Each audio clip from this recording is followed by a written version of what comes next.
하나님은 자신의 깊은 그 뜻을 아무에게나 말씀하지 않으십니다.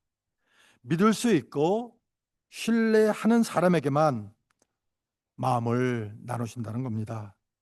우리도 일상 속에서 중요한 비밀을 나눌 때 아무에게나 말하지 않고 가장 신뢰할 수 있는 친구에게만 말하듯이 하나님께서도 그러하십니다. 오늘 본문 속 아브라함이 바로 그 신뢰를 받은 사람이었던 것입니다. 창조주 하나님께서 한 사람과 그 마음을 나누셨다는 것은 그만큼 특별하고 깊은 관계를 나타내 주는 것입니다. 여러분 혹시 비밀을 잘 지키는 친구가 있으신가요? 제가 아는 어떤 친구는 비밀을 정말 잘 지킨다고 합니다. 그런데 가령 가정해 보십시다. 그 친구가 누군가에게서 이건 아무한테도 말하면 안 돼라는 부탁을 받았습니다. 그는 알았어, 비밀 지킬게 라고 대답하죠. 그런데 얼마 지나지 않아 다른 사람에게 가서 이렇게 말합니다. 어떤 사람한테 들은 건데 말이야. 그 순간 이미 비밀은 세상에 퍼지고 있는 겁니다. 중요한 이야기는 아무에게나 하지 않습니다. 친밀하고 믿을 수 있는 사람에게만 합니다.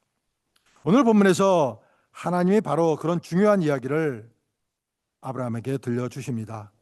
하나님께서 그분의 마음속 깊은 계획을 나누실 만큼 신뢰하신 그 사람이 바로 아브라함이었던 것입니다. 하나님은 아브라함과의 그 깊은 교제를 나누는 장면을 보여주십니다. 세 사람이 아브라함의 극진한 환대를 받은 후 이제 그 발걸음을 소돔을 향해 옮겨집니다. 그 길 위에서 하나님은 아브라함과 마치 오랜 친구처럼 특별한 대화를 나누십니다. 그 대화 속에는 하나님의 그 마음과 계획이 숨김없이 드러나고 그분의 공의와 사랑이 동시에 나타납니다. 하나님은 전능하신 분이시지만 자신의 뜻을 언약의 사람과 나누기를 기뻐하십니다. 세상 창조주께서 한 인간과 걸음을 맞추시며 이야기를 나누신다는 것은 놀라운 은혜입니다.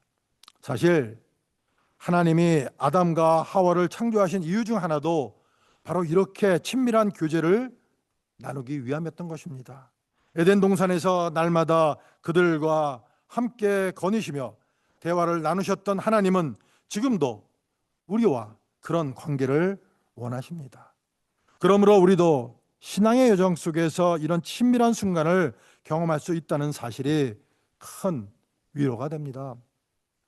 그런데 이 장면은 단순히 정보 전달의 사건이 아닌 것입니다. 하나님께서 자신의 친구와 마음 깊은 곳의 비밀을 나누시는 친밀한 교제의 순간입니다.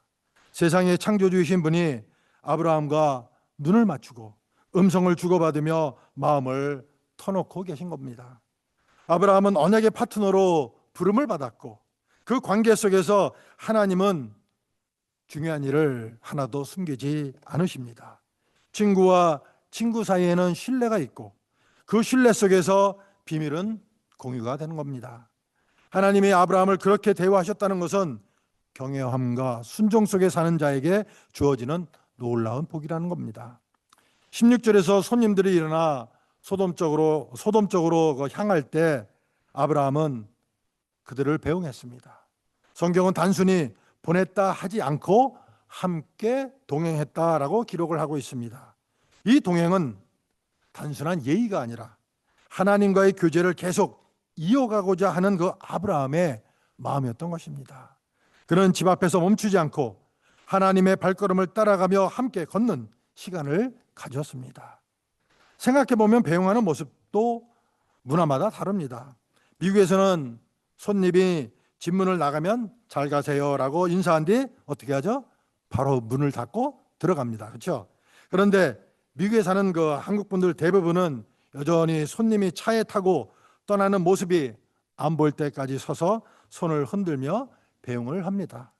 아브라함의 동행은 이런 마음과 닮아 있다는 겁니다. 그 짧은 길에도 하나님을 향한 존경과 사랑이 묻어났습니다. 우리도 하나님과 동행하는 작은 걸음을 소홀히 여기지 말아야 합니다. 아브라함과 함께 걸음을 옮기시던 하나님은 그 순간 아브라함을 향해 뜻밖의 말씀을 하십니다. 내가 아브라함에게 숨기겠느냐? 이는 마치 사랑하는 친구에게 중요한 소식을 꼭 나누고 싶은 마음과 같은 그런 표현입니다. 하나님은 아브라함을 단순히 피조물이 아니라 믿음의 친구로 여겨주셨던 겁니다. 이 한마디 속에는 하나님과 사람 사이에 깊고 친밀한 관계의 가능성이 담겨 있다는 것입니다. 경외함 속에서 순종하는 자에게 하나님은 자신의 마음을 보여주시고 그 마음을 듣는 자가 된다는 것은 최고의 영광이자 동시에 책임입니다. 왜 하나님은 굳이 아브라함에게 말씀하셨을까요? 그 이유는 아브라함이 하나님의 친구였기 때문입니다. 성경은 아브라함을 하나님의 벗이라고 부릅니다. 야고보서 2장 23절에 기록이 되어 있습니다. 친구란 서로의 삶의 중요한 부분을 숨기지 않는 그런 존재입니다. 하나님은 아브라함이 그분의 마음에 반응할 것을 아셨습니다. 이런 관계는 오랜 시간의 신뢰와 순종 속에서 형성됩니다. 우리도 그분을 사랑하며 순종할 때 이런 친밀한 관계로 나아갈 수가 있는 것입니다. 하나님은 언약 백성과 친밀히 교제하십니다. 시편 25편 14절은 여호와의 친밀하심이 그를 경외하는 자들에게 있으며 그의 언약을 그들에게 보이시리로다 라고 말하고 있습니다. 경외와 친밀은 서로 모순되지가 않습니다. 오히려 경외가 깊어질수록 친밀함이 더욱 깊어지는 것입니다. 하나님은 우리에게 경건함을 요구하시지만 동시에 마음을 터놓고 대화하는 자리로 부르신다는 겁니다. 우리가 그분의 뜻을 알게 되는 것은 경외와 친밀함이 함께 작용한 결과입니다. 하나님은 걸음을 함께하는 그 아브라함에게 그가 장차 큰 민족이 될 것이라는 놀라운 미래를 다시 들려주십니다. 그 민족은 온 땅의 모든 나라가 복을 받게 하는 통로가 될 것입니다. 이는 오래전에 하나님이 창세기 12장에서 처음 아브라함을 부르실 때 하셨던 그 약속이 다시 한번 확인되는 그런 순간이었던 겁니다. 하나님은 약속하신 것을 결코 잊지 않으시며 반드시 이루시는 분입니다.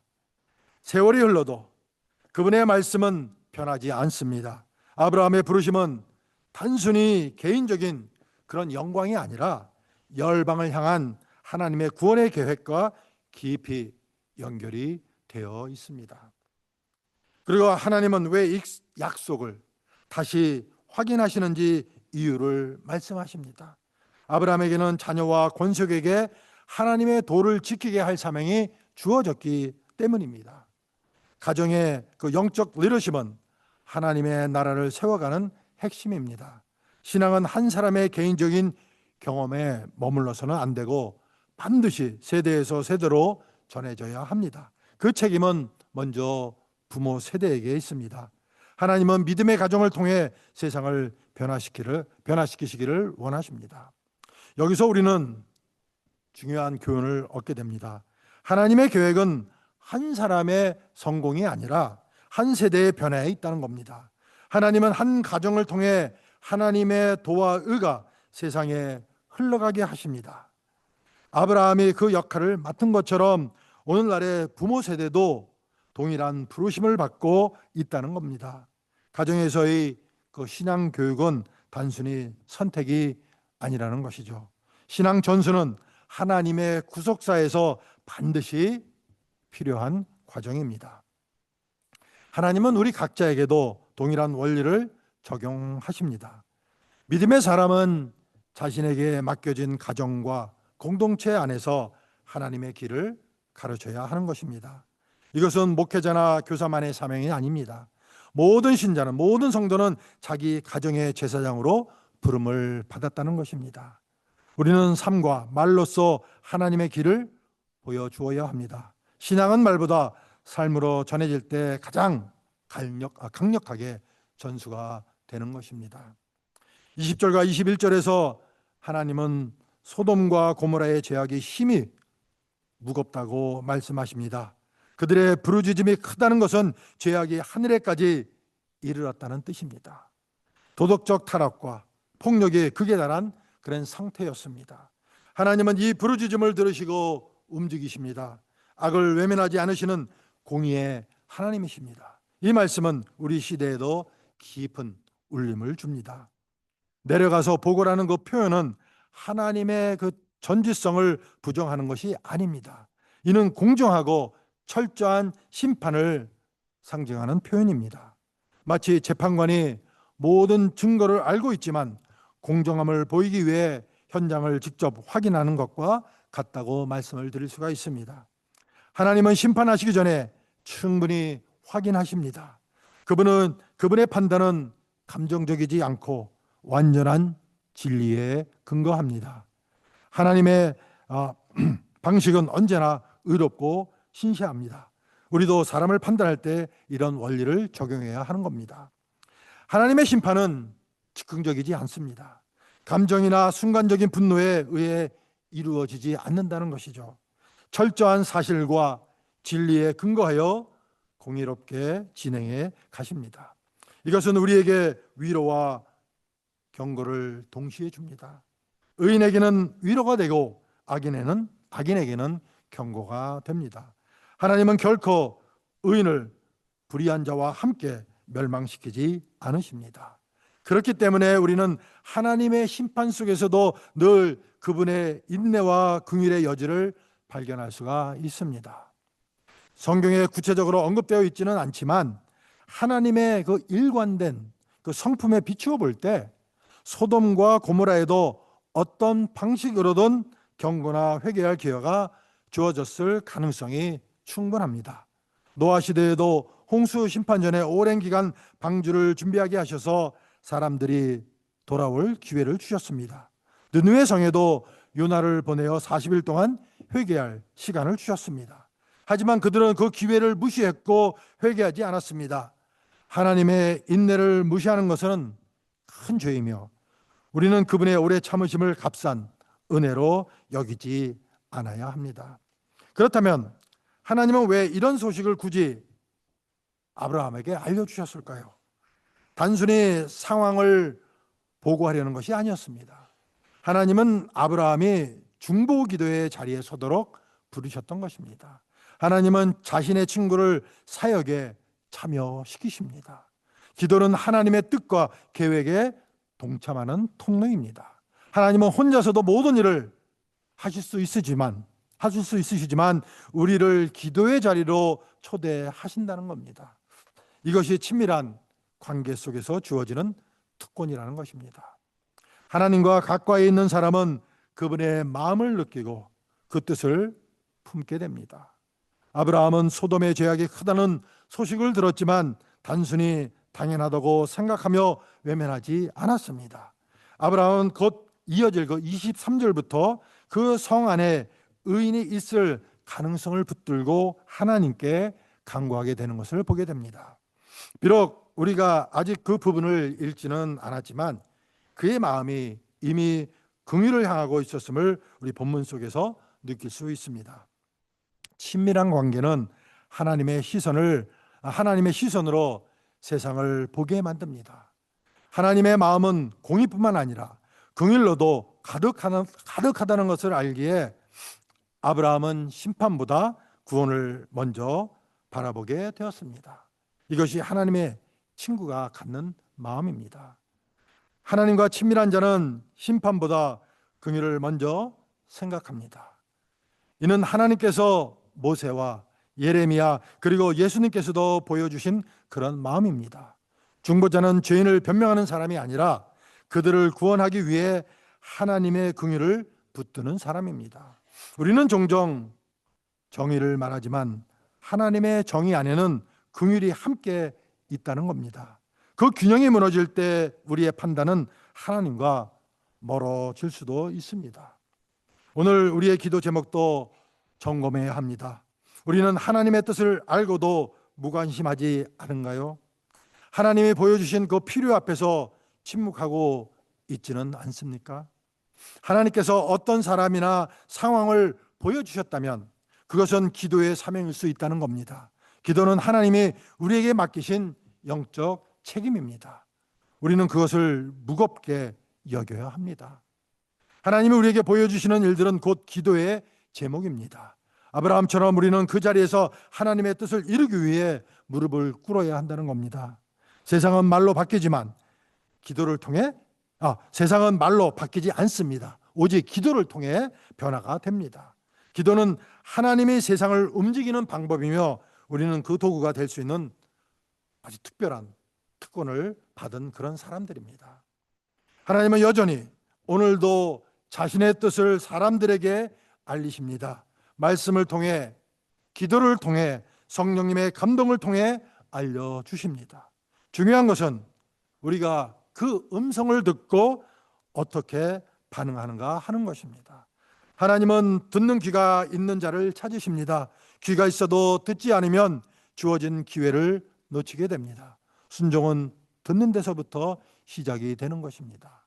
우리가 그 뜻을 들었을 때 해야 할 일은 명확합니다. 그것은 순종입니다. 하나님이 말씀하셨다면 우리는 행동으로 옮겨야 합니다. 때로는 그 말씀이 부담스럽게 들릴 수 있지만 순종 속에 하나님의 기쁨이 있습니다. 순종은 우리를 하나님의 더 깊은 계획 안으로 인도합니다. 그리고 순종은 반드시 열매를 맺습니다. 하나님의 계획을 듣는 것은 은혜이자 책임입니다. 은혜인 이유는 창조주께서 나 같은 사람에게 자신의 뜻을 나누어 주시기 때문입니다. 책임인 이유는 들은 자가 그 뜻을 위해 행동해야 하기 때문입니다. 아브라함이 그 책임을 받아들였듯이 우리도 받아들여야 합니다. 하나님의 말씀을 듣고도 외면하는 것은 큰 불순종입니다. 하나님은 순종하는 자를 통해 역사하십니다. 하나님과 친밀한 관계는 삶의 우선순위를 바꿉니다. 내 계획보다 하나님의 계획을 우선하게 됩니다. 나의 편안함보다 하나님의 영광을 더 크게 생각하게 됩니다. 이런 변화는 억지로 되는 것이 아니라 하나님을 사랑할 때 자연스럽게 일어나는 것입니다. 사랑은 우리의 선택을 바꿔줍니다. 하나님을 사랑하면 그분의 뜻이 나의 첫 번째 관심사가 되는 것입니다. 하나님의 계획을 듣는 귀와 그 계획에 순종하는 발걸음을 달라고 우리는 기도해야 합니다. 우리의 귀가 열려야 하고 발이 움직여야 합니다. 들었지만 움직이지 않는다면 그것은 헛된 것이 되고 맙니다. 순종은 믿음의 표현이며 믿음은 행동으로 드러나는 것입니다. 우리는 하나님의 동역자로 살아가도록 부름을 받았습니다. 그 길에서 하나님은 우리의 걸음을 인도하십니다. 오늘 말씀을 한 문장으로 요약한다면 다른 거 다 잊어버리셔도 돼요. You can just forget all the things that I have said so far. Just remember this. 하나님은 자신의 계획을 믿을 수 있는 친구에게 들려주신다는 겁니다. 아브라함은 하나님의 친구로서 그분의 깊은 뜻을 들었고 그 말씀에 반응했습니다. 이 진리는 오늘 우리에게도 동일하게 적용됩니다. 하나님은 여전히 자신의 마음을 나눌 사람을 찾으시고 계십니다. 그리고 그 친구로의 부르심이 지금 이 순간 우리 각자에게도 들려지고 있다는 겁니다. 사랑하는 성도 여러분, 하나님은 오늘도 자신의 친구에게 마음을 나누신다는 겁니다. 예수님께서도 제자들에게 이렇게 말씀하셨습니다. 이제부터는 너희를 종이라 하지 아니하리니 너희를 친구라 하였노니 내가 아버지께 들은 것을 다 너희에게 알게 하였음이라. 놀랍지 않나요, 여러분? 하나님의 은혜로 우리 모두가 예수님의 친구라는 것 말입니다. 이 부르심은 단순한 초대가 아니라 사명으로의 부름입니다. 아브라함처럼 우리는 하나님의 계획을 듣고 반응해야 한다는 겁니다. 하나님의 친구로 산다는 것은 그분의 마음을 품고 그 뜻을 위해 살아간다는 뜻입니다. 오늘도 그 부르심에 응답하며 하나님의 뜻을 이루는 삶을 살아가는 저와 여러분이 되시기를 예수님의 이름으로 축원을 드립니다. 기도하시겠습니다. 사랑과 은혜가 충만하신 하나님 아버지, 오늘 말씀을 통해 주님께서 아브라함에게 자신의 깊은 계획을 들려주셨던 것처럼 우리에게도 하나님의 마음을 나누기를 원하시는 사실을 깨닫게 하시니 감사합니다. 저희가 주님의 친구로 불리우는 이 은혜를 헛되이 여기지 않게 하시고 들은 말씀 앞에 순종으로 반응하게 하옵소서. 우리의 귀를 열어 주님의 음성을 듣게 하시고 우리의 발걸음을 움직여 하나님의 뜻을 이루는 삶을 살게 하옵소서. 아브라함이 하나님의 계획을 듣고 중보자의 자리로 나아갔던 것처럼 우리도 주님의 긍휼과 공의를 품고 기도의 자리에 서게 하옵소서. 가정과 교회와 세대를 향해 하나님의 도와 의를 전하며 하나님과 동행하는 참된 친구로 살게 하옵소서. 이제 우리의 마음속에 주님의 계획을 간직하고 그 뜻을 세상 가운데 실천하는 믿음의 사람이 되기를 소망합니다. Gracious and loving Father, we thank you for today's word, reminding us that just as you revealed your deep plans to Abraham, you also desire to share your heart with us. Help us never to take for granted the grace of being called your friends, and let us respond to what we hear with obedience. Open our ears to hear your voice, and move our feet to walk in your will. As Abraham heard your plan and stepped into the place of intercession, may we also stand in prayer, carrying both your mercy and justice. Teach us to proclaim your ways and righteousness to our families, our church, and the next generation, living as true friends who walk with you. We now hold your plans in our hearts and long to live as people of faith who put them into action in the world. We pray all this in the name of our friend, Jesus Christ. 우리의 친구 되시는 예수 그리스도의 이름으로 기도드립니다. 아멘.